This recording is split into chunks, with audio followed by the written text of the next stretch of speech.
애리조나주 소노라 사막 높은 곳에 위치한 키트픽 국립천문대에는 세계에서 가장 큰 광학 망원경이 있습니다.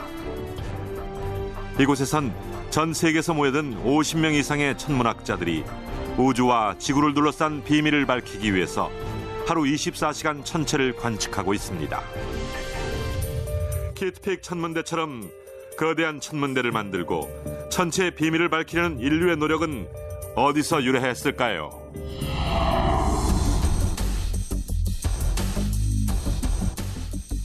그 해답은 고대 중앙아메리카에 있습니다. 오늘 이 시간엔 마야인들의 고향인 중앙아메리카의 정글 속으로 안내해드리죠. 고대 마야인들은 하늘에 집착했고 하늘이 그들의 모든 일상생활을 지배했습니다.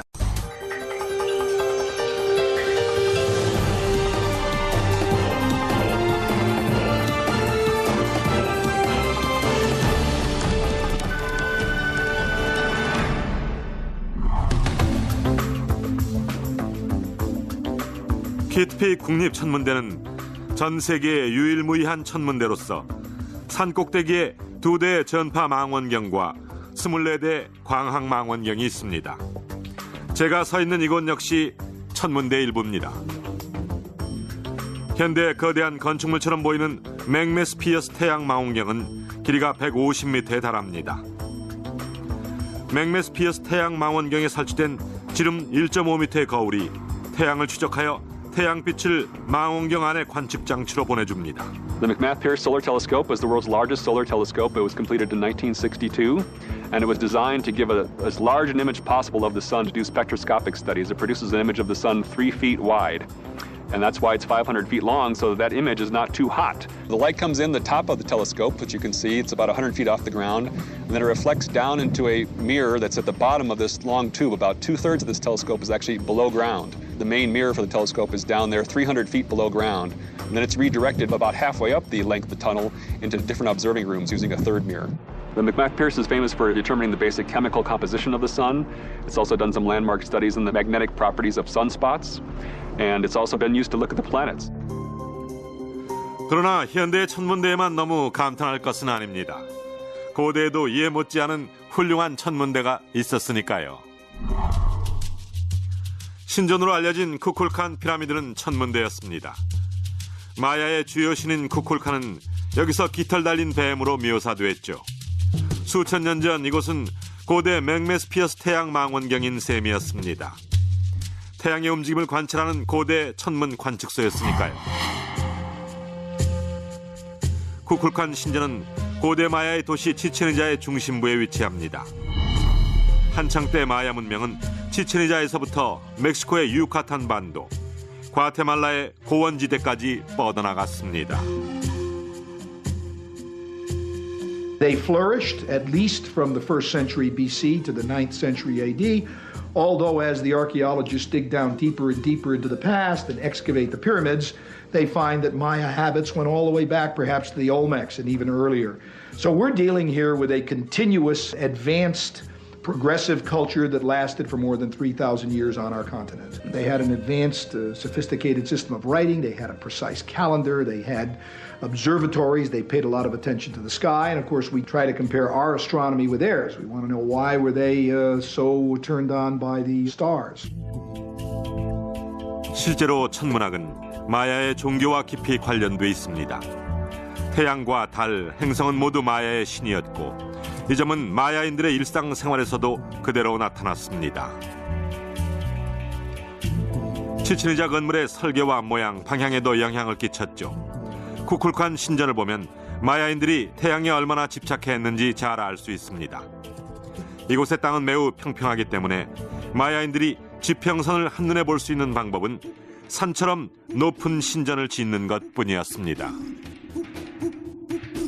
In religious terms, the horizon also had an importance, for it was the bringing together, the coming together place of all the sky earth, as it says in the Popol Vuh, the Maya tale of creation. So here then is the meeting place of the gods of the underworld who live in those 9 layers beneath us, and the gods of the upper world, the world of the heavens, which consists of 13 layers. And that's the boundary line, the surface of the earth, where we mortals stand and where we pay the debt to these gods of the upper and lower worlds. 이 높은 곳에서 마야인들은 태양이 뜨고 지는 것을 바라보며 때론 현대인들조차 인식하지 못하고 있는 매우 흥미로운 사실을 발견했습니다. 봄과 가을이 시작되는 첫날에만 태양은 정확하게 서쪽으로 졌고 나머지는 서북쪽이나 서남쪽으로 졌습니다.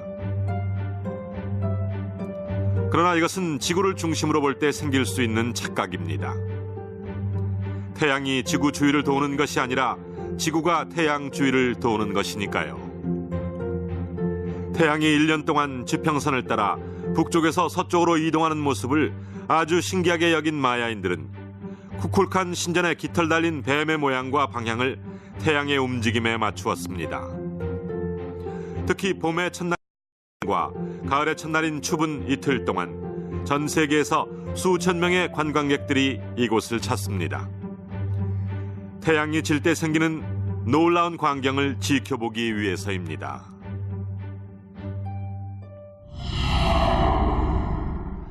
아주 특별한 광경을 보여드리기 전에 먼저 더그와 라이언에게 쿠쿨칸 신전의 모형을 만들어 달라고 부탁했습니다.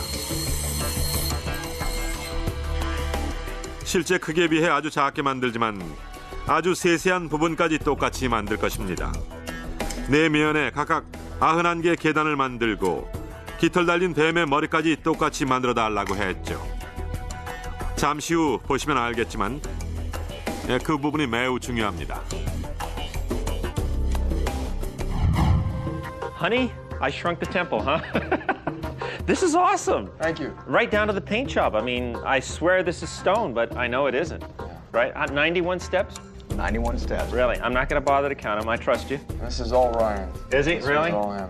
Beautiful Was it job. fun? Foam, glue, and paint, Mike. Really? It That's was a it, nice huh? little arts and crafts project. You even got Kukulkan's heads right there where they belong. Nice little detail. on that, Yeah. too. Did a great job. All right, so clear the decks because here comes the sun. It's time to put this baby to the test. What do you think? Let's go get our suntan lotion, and we're going to work on our tans. Oh, We're at it, Michael. man. All Have right. fun, Michael. All right, we'll do it. Good job, guys. Really. Thank you. Fantastic. 지금부터 이 전등을 태양이라고 하고 추분과 춘분 때 어떤 현상이 일어나는지 실험해 보겠습니다. 제가 실험을 하는 동안 여러분들은 북쪽을 향하고 있는 계단에 어떤 현상이 일어나는지 잘 살펴보세요. 여기가 북쪽이고 여기에 쿠쿨칸의 머리가 있습니다. 피라미드는 이렇게 각각 동서남북을 정확히 향하고 있는데요. 이제 춘분날 정오에 어떤 현상이 일어나는지 살펴보겠습니다. 신전 전체가 빛 속에 잠기는데요. 지금까진 별거 없지만 해가 아래로 떨어지기 시작하면 계단 옆을 보세요. 보이시죠? 점점 뱀의 몸체가 생겨나기 시작하는데요. 잠시 후 그림자가 점점 더 위로 올라가면서 쿠쿨칸의 머리와 만나 완벽한 뱀의 형상이 드러납니다. 계속해서 해가 점점 더 밑으로 떨어지면 뱀의 몸이 점점 더 하늘 쪽으로 올라가고 해가 지면 완전히 사라집니다.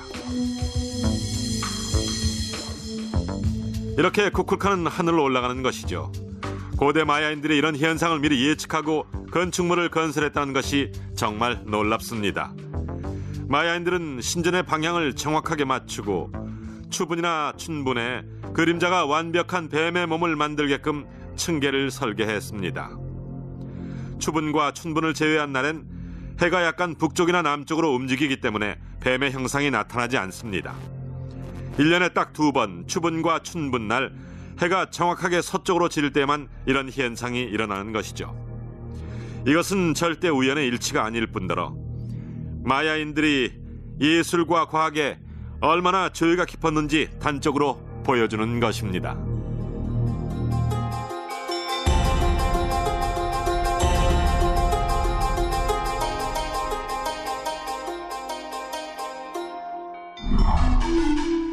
이제 1년에 2번 많은 여행객들이 치첸이자에 몰려드는 이유를 아셨을 것입니다. 쿠쿨칸 피라미드를 보면 마야인들이 얼마나 쿠쿨칸 신을 경배했는지 얼마나 천문학의 조예가 깊었는지 알 수 있습니다.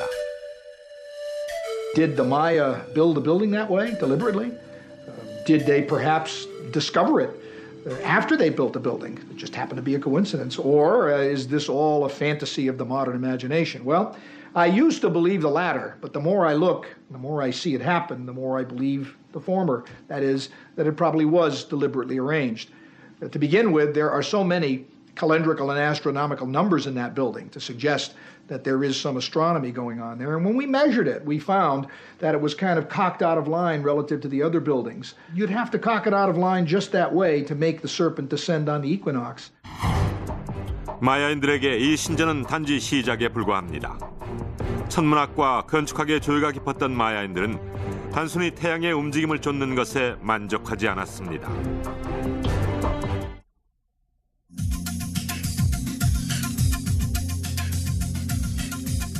키트피 국립천문대에선 모든 것이 하늘을 향하고 있습니다. 이곳에 있는 26개의 망원경 모두 하늘을 향하고 있으며 1년 내내 은하계와 별, 행성, 달, 소행성, 해성의 움직임을 관찰합니다. Kitt Peak does every kind of astronomy that we know, from nighttime astronomy to daytime studies of the sun. We look at galaxies, we look at nearby stars, we look for other planets, we look at comets. During the daytime, we look at sunspots in their magnetic fields. 그러나 아주 오래전에도 엘까라꼴이라고 하는 고대 마야의 천문대가 있었습니다. 치친이자에서 제가 가장 좋아하는 건축물인데요. 특히 현대의 천문대와 비슷한 모양이 아주 인상적입니다. 9세기경 마야인들이 천문대로 썼으며 여기서 금성을 숭배했던 것으로 보입니다. 마야인들에게 금성은 아주 중요했습니다. 태양의 쌍둥이 행성이자 전쟁의 신이었으니까요. 그러나 엘까라꼴이 금성과 관련되었다는 것이 밝혀진 것은 최근의 일이었고 오랫동안 엘까라꼴은 3가지 미스터리에 쌓여 있었습니다. 첫 번째 미스터리는 엘까라꼴의 토대가 정확하게 동서남북을 향하지 않고 27.5도 돌아 있다는 것입니다. 왜 그럴까요?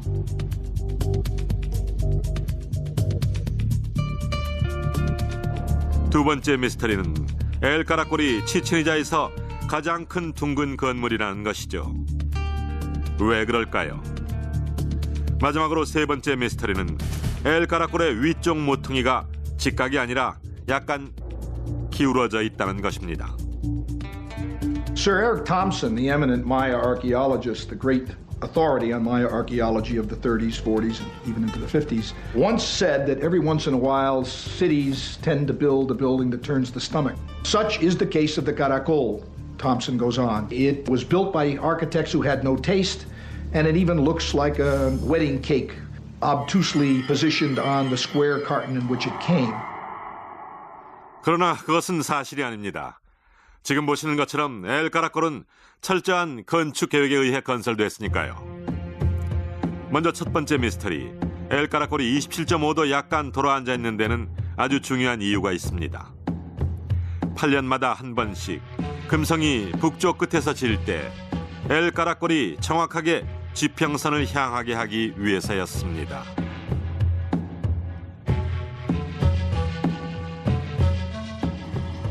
두 번째 미스터리인 엘까라꼴의 건물 외형이 둥근 이유는 마야인들이 360도 어느 방향으로든 하늘을 관찰하기 위해서였습니다.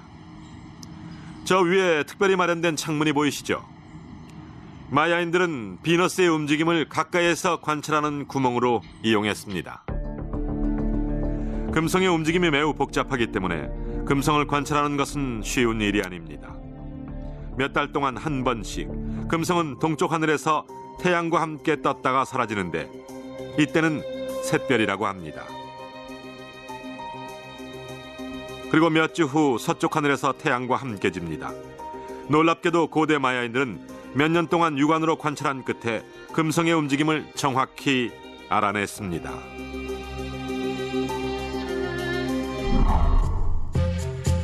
마지막으로 세 번째 미스터리는 위쪽 모퉁이가 약간 기울어져 있다는 것입니다. It has been suggested that because so many of the Maya buildings are skewed and so many of the plazas about which they worship are quadrilateral rather than perfectly square or rectangular, that the Maya were incapable of constructing a right angle. I think these deviations were deliberate. 한쪽 모퉁이는 여름의 첫날 태양이 뜨는 곳을 정확하게 가리키고 있습니다. 그리고 다른 한쪽 모퉁이는 겨울의 첫날 태양이 지는 곳을 정확하게 가리키고 있습니다.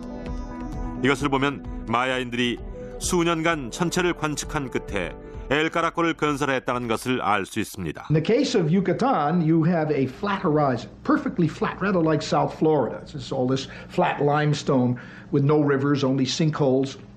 And if you look around you, there are no natural objects on the horizon. So it seems to me that one good explanation for the asymmetry of a building like the Caracol is that the building is distorted to point out alignments where you don't have natural features on the horizon. 대체 고대 마야인들은 엘카라콜 같은 거대한 천문대와 쿠쿨칸 신전의 방향을 잡을 때 어떻게 그렇게 천체의 움직임에 따라 정확하게 방향을 잡을 수 있었을까요? 망원경 같은 관측 도구 없이 육안으로만 어떻게 그렇게 정확하게 방향을 잡을 수 있었을까요? 아무도 정확히 알 수 없습니다. 그럼 지금부터 한 가설에 따라 제가 직접 고대 마야의 기술자가 되어 추분과 춘분점을 향하도록 직사각형 건물을 지어보겠습니다. 이렇게 맑은 날 주변에 아무것도 없는 곳에서 말뚝과 밧줄만 있으면 됩니다. 이미 이렇게 한가운데 말뚝을 박아 두었는데요. 그럼 이제 밧줄을 말뚝에 감아 고정시켜서 거대한 컴퍼스처럼 이용을 해보겠습니다. 왼손으로 밧줄을 팽팽하게 잡고 이렇게 커다란 원을 그려보겠습니다. 이때 계속해서 밧줄을 팽팽하게 잡는 것이 중요합니다. 이제 다 됐는데요. 그럼 이제 인내심을 갖고 기다려야 합니다. 1년 동안 중요한 날 여기에 와서 확인할 것이 있으니까요. 하지대 일출 지점과 하지대 일몰 지점,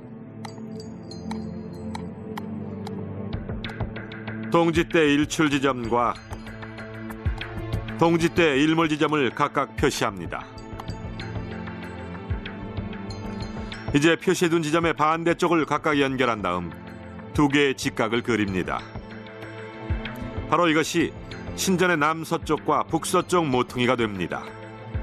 이렇게 고대 마야인들은 직각을 그릴 수 있었습니다.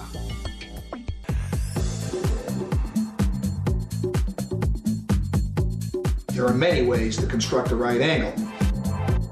For example, one could rule a circle. You can take a rope and stakes and rule a circle of any size, connect a line from one end of the diameter to any point on the periphery of the circle, the circumference of the circle, to the other end, and there you have a right angle. That is a right angle right there, right at this point, because we're on the periphery and we go to one end of the diameter and to the other. So there's a right angle, and then we can prove it by bringing in our colored square, put it down, and tuck it right up close this way, right up close. There we go. There's that right angle. So who said the Maya couldn't make a right angle? Right? Right. Right.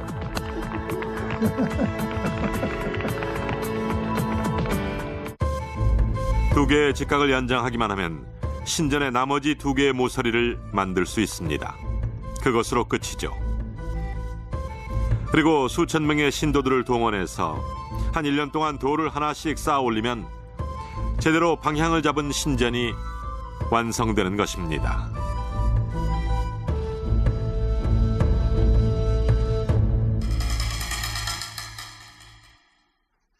실제로 마야인들이 이 방법으로 신전을 건축했는지는 정확히 알 수 없습니다. 다만 이 실험을 통해서 고대 마야인들이 이 웅장한 건축물을 건설하기 위해 외계인의 도움을 받았다는 등 어처구니없는 이론이 나오지 않기만 바랄 뿐입니다. 천문학적인 여러 현상에 집착한 마야인들의 일상생활은 거의 천문학과 관련됐습니다. 농작물을 심을 때나 추수할 때, 심지어 전쟁을 할 때도 마찬가지였죠. 지금으로부터 1000년 전 마야인들은 그들만의 독특한 별들의 전쟁을 벌였습니다. 우리가 배우는 천문학은 주로 이론이기 때문에 쉽지 않은 과목입니다. 그러나 요즘 우리 주변엔 천문학과 관련된 흥미로운 볼거리들이 많습니다. 만화책에서부터 영화, 비디오 게임까지 대중문화는 다양한 우주 탐험으로 가득 차 있습니다. 2000년 전 중앙아메리카의 정글 깊은 곳에 살던 마야인들에게도 천문학을 바탕으로 한 다양한 대중문화가 있었죠. 바로 이 경기장에서 마야인들은 잔인하지만 아주 인기 있었던 경기를 벌였죠. As it turns out, there are probably multiple ball games, and we know the ball game must have evolved through time. So the game evolved almost, these aren't perfect analogies, but from being a kind of a soccer type of game to being a kind of a basketball kind of game. 치친자에 있는 공놀이 경기장이 중앙아메리카에서 가장 큰 경기장입니다. 길이가 거의 90m에 달하고 주변에 둘러싸인 수직벽에 8m 높이의 원 모양의 골대가 달려 있습니다.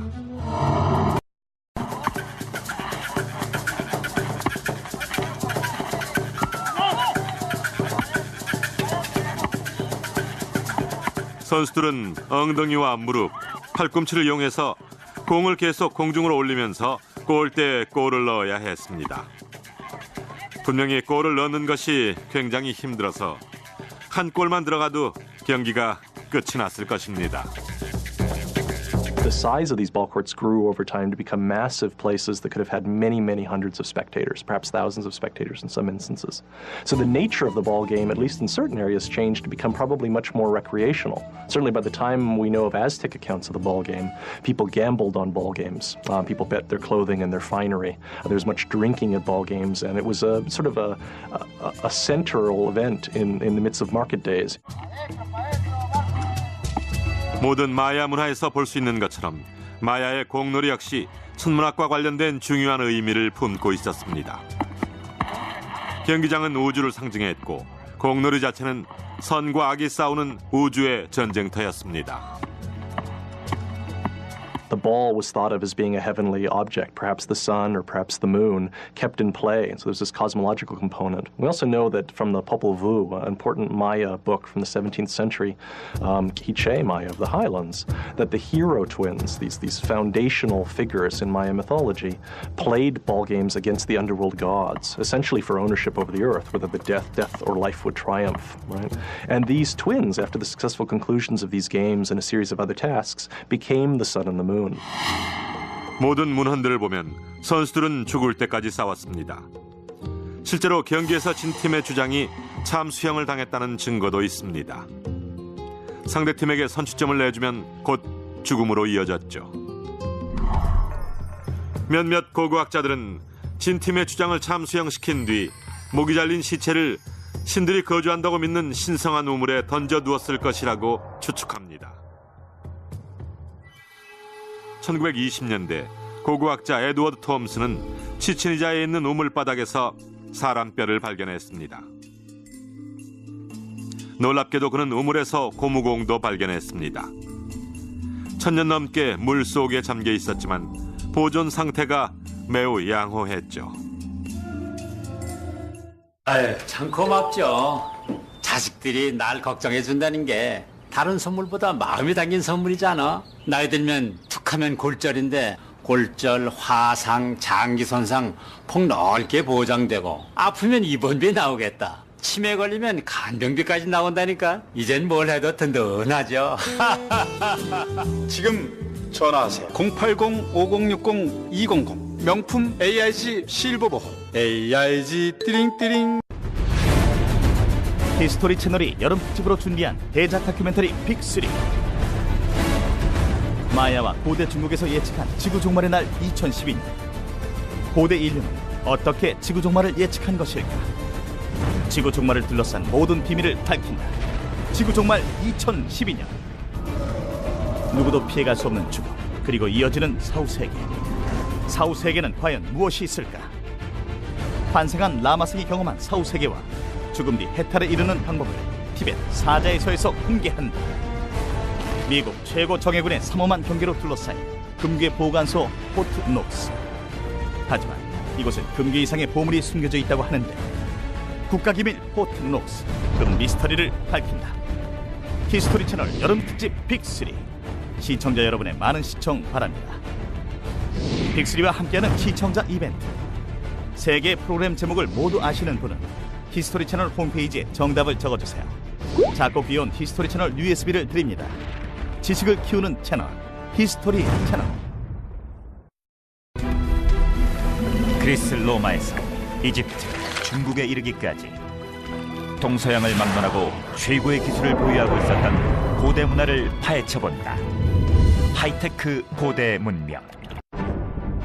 1000년 전 유럽의 중세 암흑기에 이미 세계를 앞지른 중국의 기술, 안전을 고려해 만들어진 세계 최초의 지진 감지기와 40톤 이상의 철을 생산해낸 중국의 용광로를 통해 베일에 가려진 중국의 위대한 기계들을 살펴보고 고대 중국의 기술과 서양의 현대 기술을 비교해보고자 한다. 하이테크 고대 문명. 많은 시청 바랍니다.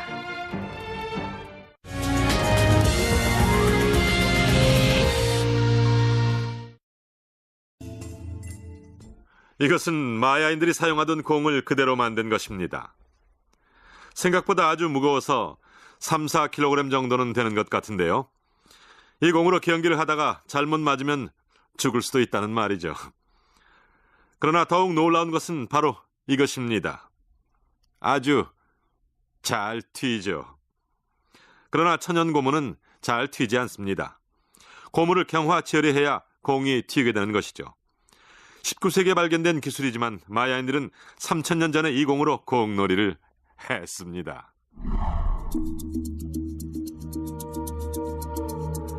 고대 마야인들은 생고무를 발견하고 처음으로 사용한 민족입니다. 바로 이것이 카스틸리아 일레스티카 나무의 수액입니다. 언뜻 보기엔 카푸치노와 별반 다를 게 없어 보이는데요. 놀랍게도 고대 마야인들은 요즘 우리가 라텍스라고 부르는 이것을 다양한 용도로 사용했습니다. 예를 들어 그들은 고무 수액을 본드 대신 사용했습니다. 컵과 컵 받침을 붙여봤는데 아주 딱 달라붙었습니다. 떼려고 해도 잘 안 됩니다. 또 다른 용도는 아주 기발한데요. 마야인들은 먼저 천에 고무를 넓게 뿌려주었습니다. 그리고 붓을 이용해서 천 전체에다 고무를 넓고 고르게 펴 발라주었습니다. 그 다음 고무가 천에 단단히 말라붙었을 때까지 햇볕에 바짝 말리면 이렇게 되는데요. 이것은 방수천이어서 비옷을 만드는 데 사용할 수 있습니다. 여기에 물을 부어볼 테니까 직접 확인해 보십시오. 아주 기발하죠? 또 다른 용도는 더욱 흥미로운 것인데 마야인들은 고무나무의 수액을 이렇게 납작한 용기에 담았습니다. 이 정도면 된 것 같은데요. 고대 마야인들은 여기에 발 뒤꿈치가 잠길 정도로 발을 담갔습니다. 이렇게 하면 발은 자연적으로 방수가 되고 발을 보호하는 효과를 냈습니다. 고무더신이나 고무장화의 효시라고 할 수 있죠. 또한 마야인들은 고무로 공을 만들어 폭토폭이라고 하는 공놀이를 즐겼습니다.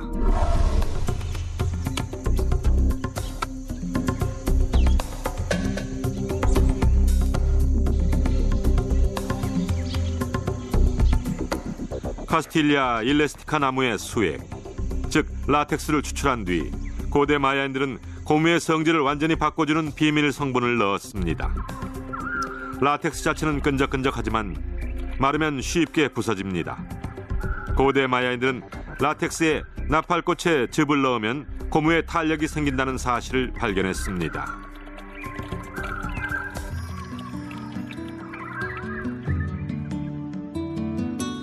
고대 현상에 깊은 관심을 가진 영화 제작자 로베르토 로치는 고대 마야의 고무공을 분석한 뒤 고무에 나팔꽃즙을 첨가하면 고무에 유황을 넣어 고온 처리한 뒤 고무의 탄력을 크게 증가시키는 현대 경화 처리 과정과 거의 비슷한 결과를 얻을 수 있다는 사실을 발견했습니다.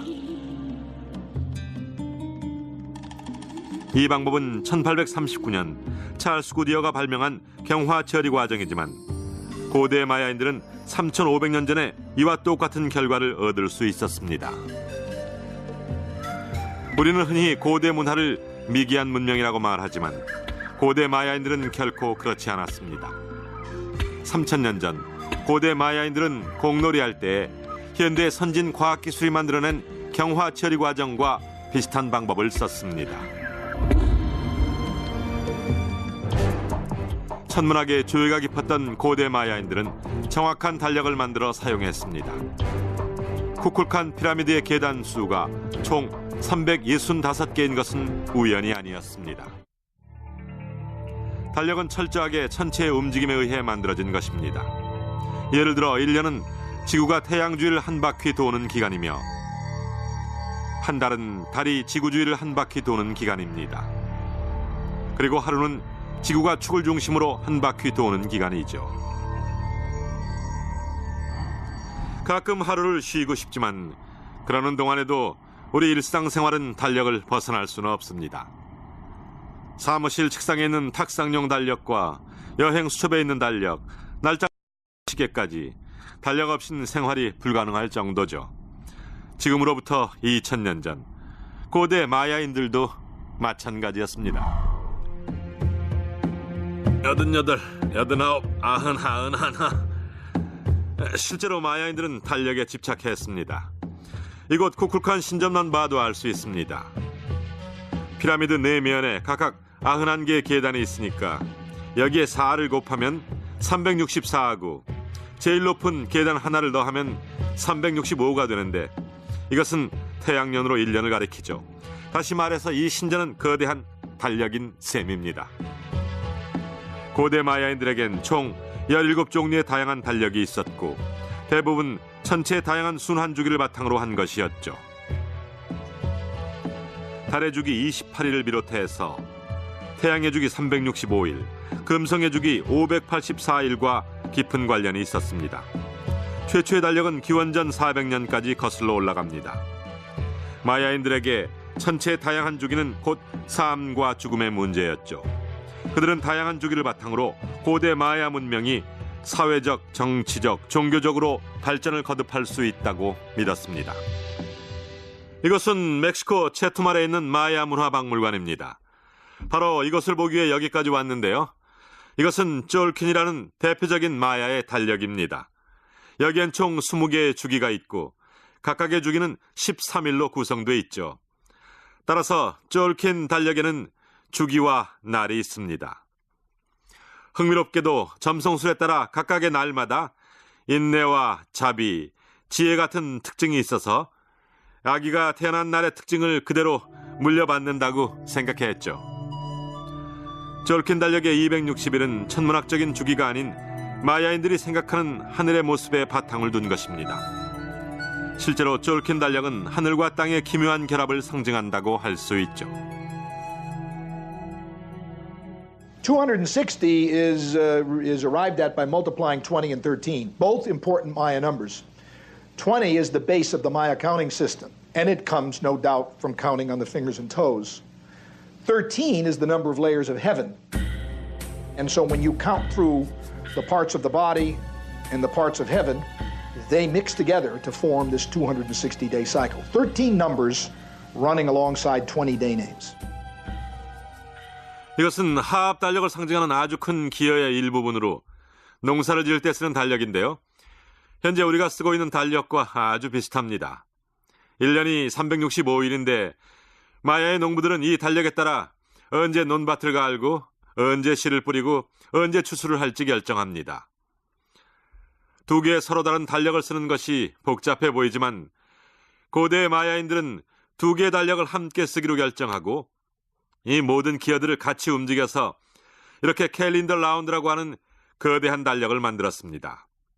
여기서 흥미로운 것은 이 거대한 달력에서 하루를 시작하면 쫄킨 달력에서 하루와 태양력에서 하루가 맞물리는 지점에서 시작한다는 뜻이죠. 그렇다면 캘린더 라운드가 한 바퀴 돌 때까지 얼마나 걸릴까요? 지금부터 장장 52년을 기다려야 한다는군요.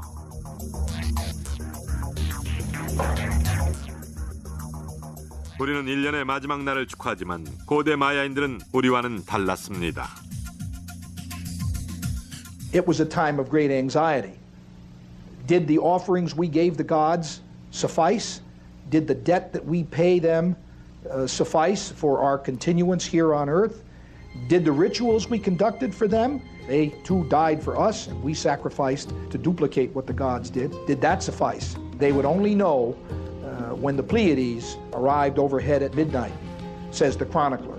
For then when it did, it was a sign to the anxious waiting multitude that indeed the universe would continue.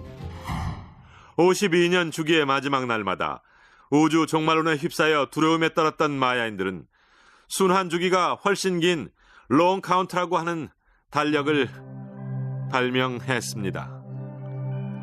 마야인들은 롱 카운트 달력에 모든 것을 집어넣었습니다.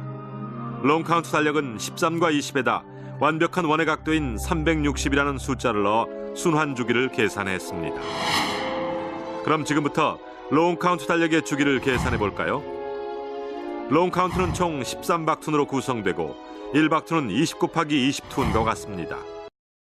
는 360일을 뜻하므로 이것을 모두 계산하면 5125.36년이 나옵니다. 결국 롱 카운트 달력은 마야인들에게 캘린더 라운드보다 훨씬 긴 순환 주기를 제공해 주었죠. 지금 우리가 사용하고 있는 그레고리력은 예수가 탄생한 해를 영년으로 해서 시작된 것입니다. 고대 마야인들이 쓰던 롱 카운트 달력 역시 영년이 있었기 때문에 역사적으로 그 해 무슨 중요한 행사가 있었을까 하는 의문을 갖게 되지만 그것은 아무도 알 수 없습니다. 롱 카운트의 마지막 날은 어떨까요? 13.0.0.0.0일까요? 이건 역시 고대 미스터리로 남아 있습니다. 2012년 12월 고대 마야 달력의 순환주기가 끝이 납니다. 순환주기의 끝이 무엇을 의미하는지 이것을 놓고 논란이 점점 더 거세지고 있습니다. 단지 순환주기의 끝을 의미할까요? 아니면 인류의 종말을 예고하는 중요한 날일까요? So it's coming up. We're near the end of the cycle. I don't think it's necessarily a cycle that foretells doom. I think we all are doom. I'd even say doom seekers. We just love the cataclysmic in our culture. I talked to a Maya Kmin not so long ago at a conference, that is a Maya daykeeper, and I said, what will happen some 8 years from now when the great odometer of time and destiny turns over? And he said, it's my hope that it'll be a time of peace for all humanity. And I have to wonder if there weren't Maya Kmin going around, even in the post-classic period, thinking those kinds of thoughts rather than this doom that's going to happen to us.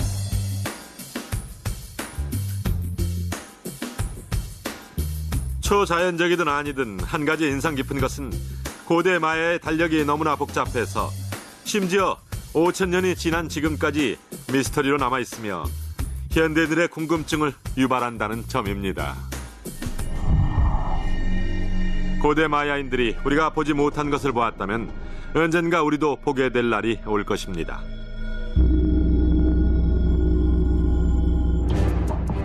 또한 고대 마야인들은 시간에 대해서도 시대를 1000년이나 앞서 있었습니다. 고대 세계에선 마야인들만큼 시간의 흐름과 천체의 순환주기에 집착한 사람들이 없었습니다.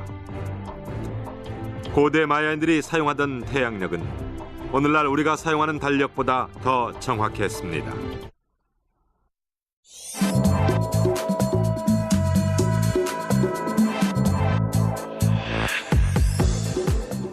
오늘날의 천체 연구는 극과 극을 달리고 있습니다. 이곳 키트픽 국립천문대의 과학자들은 말 그대로 천문학을 연구합니다. 즉 중력과 천체 장기간 상호작용 같은 복잡한 연구를 진행시키고 있습니다.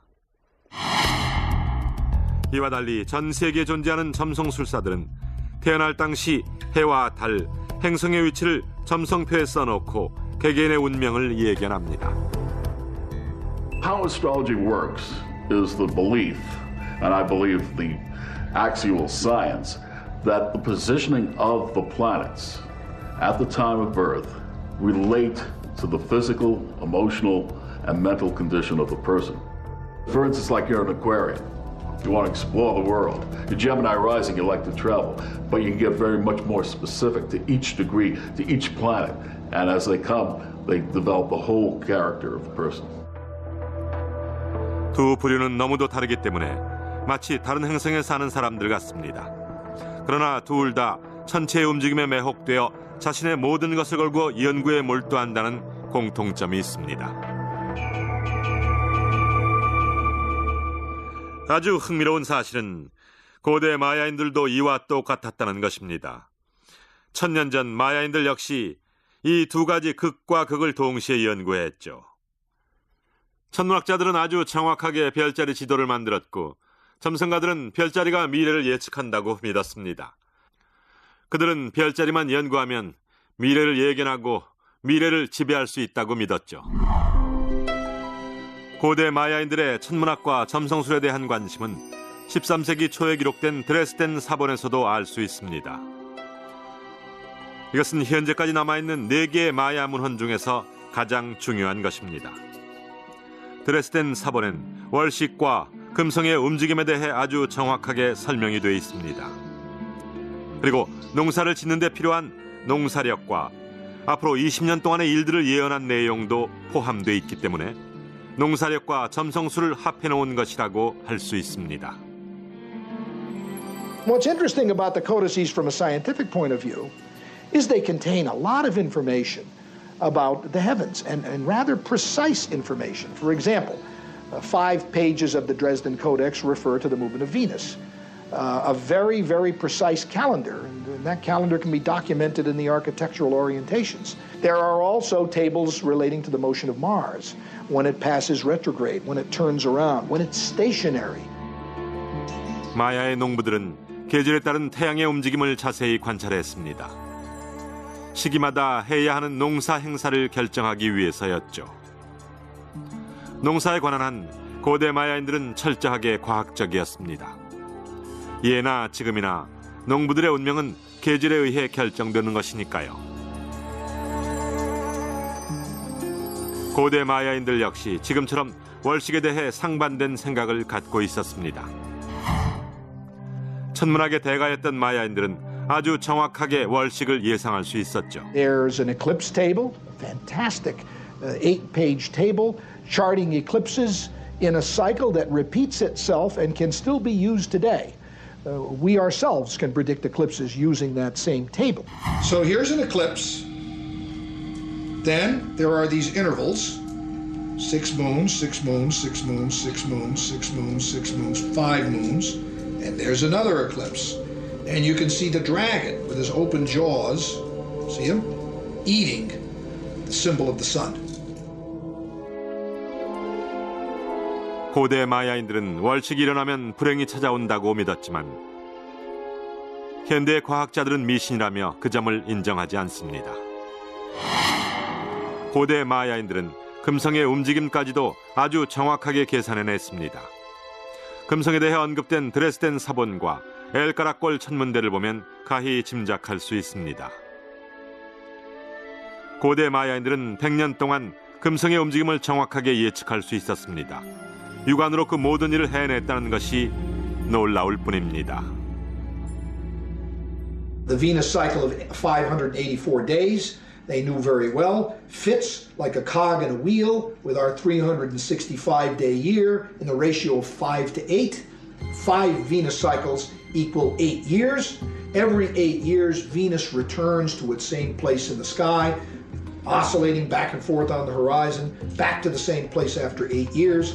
And the Maya knew very well, for the Venus table tells us, that if Venus made its first appearance tonight, it would do so exactly 8 years from now and come back exactly to that same place.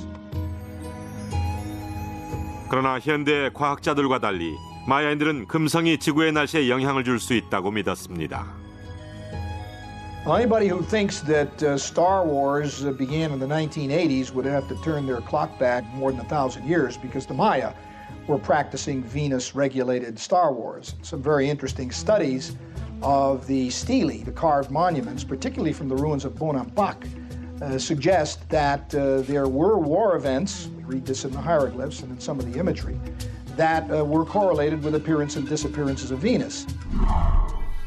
수세기 전 고대 마야인들 역시 저 높은 하늘을 바라볼 때마다 깊은 감명을 받았을 것입니다.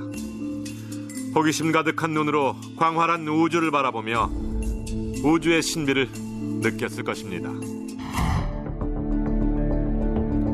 그저 자연 현상만으론 마야인들의 호기심을 충족시킬 수는 없었습니다.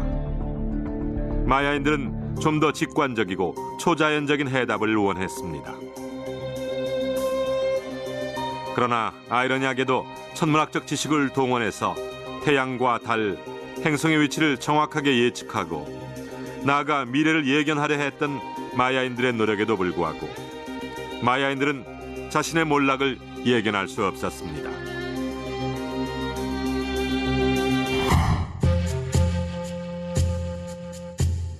(9세기경) 마야인들은 갑자기 티칼과 팔렌케, 코판 같은 도시를 버리고 떠났습니다. 80년도 안 되는 짧은 시기에 마야 문명은 갑자기 몰락하고 말았죠. 마야 달력의 순환주기가 끝나는 2000년 12월을 한참 남겨두고 마야 문명은 멸망했습니다. 수세기 동안 찬란한 문화를 꽃피운 뒤 거대한 유적지만을 남긴 채 어디론가 사라져버렸습니다. 지금까지 마이클 길리언이었습니다. 다음 이 시간까지 안녕히 계십시오.